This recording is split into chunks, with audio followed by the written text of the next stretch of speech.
Sir, তোমার আপনারা পয়সা আমাদের কোথেকে আসে? এই বাবারে এই তুমি যে তো ছাত্র মানুষ, আমরা তুমি তো ছাত্র মানুষ, তোমার যতটুকু সক্ষমতা আছে ততটুকু করবা।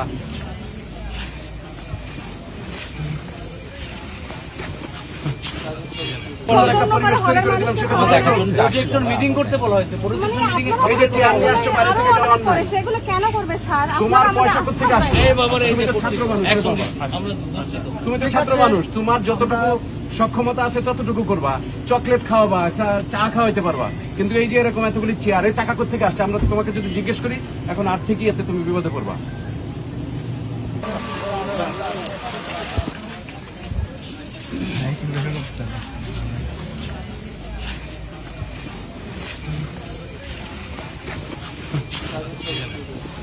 দিয়ে দাও নিয়ে যান। এত হালাল খাবার